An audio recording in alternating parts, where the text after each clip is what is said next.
Here's more of the DVDs that I've gotten purchased, acquired in the last couple of years, 2019 to February 2021.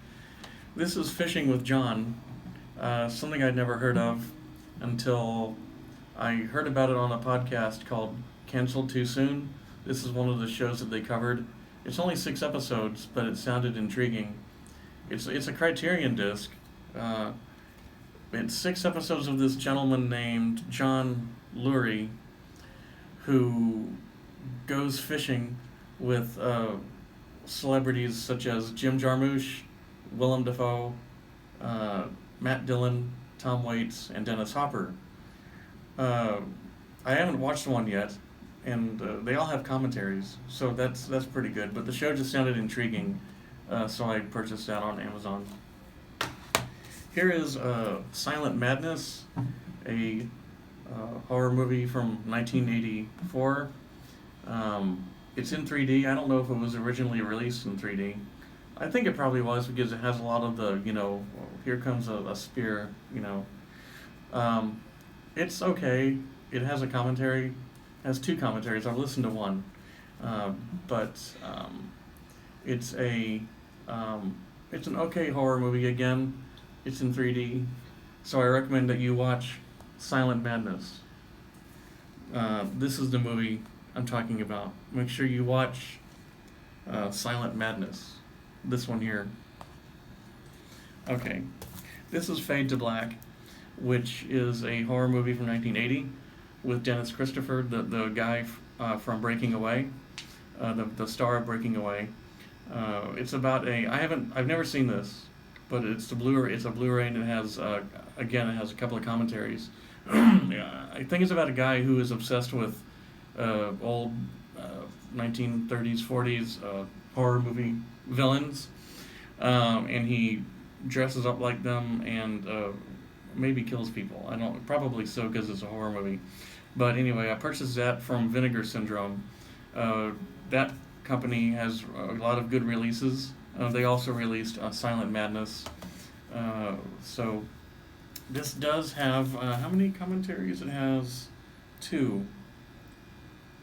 No, 3. It has 3 commentaries. So one of them is with Dennis Christopher, the lead actor. So those sounded interesting. I haven't watched these yet. I haven't watched the movie yet or heard the commentaries yet, but I look forward to it. This is the Criterion version of Until the End of the World, a movie that I remember from when it came out in theaters in 1990 at 2 hours and 35 minutes. It has William Hurt. This is one of those movies that I think only played at one theater in Dallas, like an art film. I think it might have played at the UA Cine in Dallas. But the original cut of the movie is 287 minutes. And after some quick math, that is 4 hours and 47 minutes. This was released on DVD in Europe probably about 10 years ago, but it was just released last year on Blu-ray. I made it through about half of the when I found the European disc 10 years ago. I made it through like half of the 4.5 hour version. I enjoyed it, but again, it's just a time thing. You don't always have time to watch what you want to watch. So anyway, there's lots of different special features. No commentary, but it is 4.5 hours, so that'd be a lot to ask.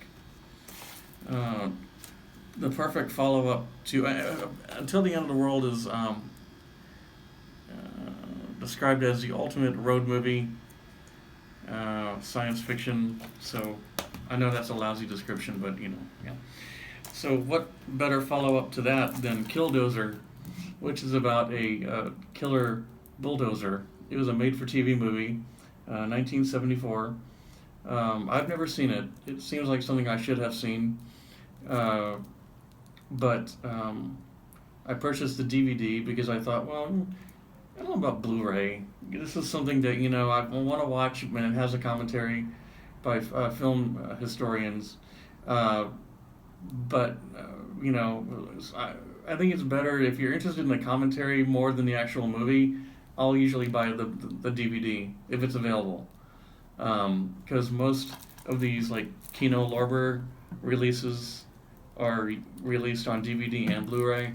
But if it's just like the commentary and not so much the movie, then I'll usually just buy the DVD. Well, this is an exception because I am interested in watching this movie because it just sounds, a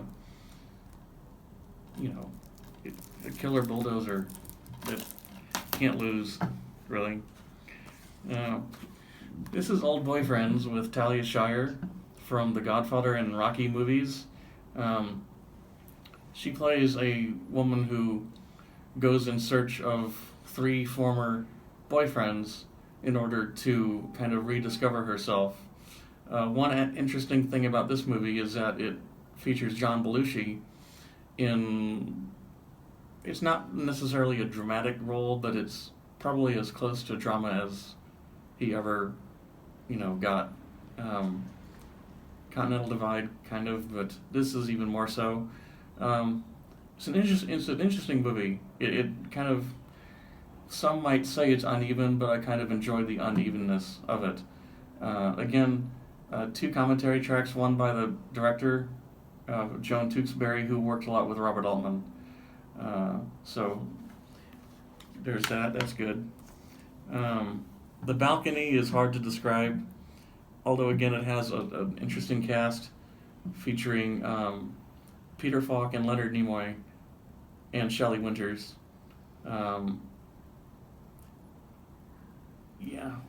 It's entertaining, but it's kind of hard to describe.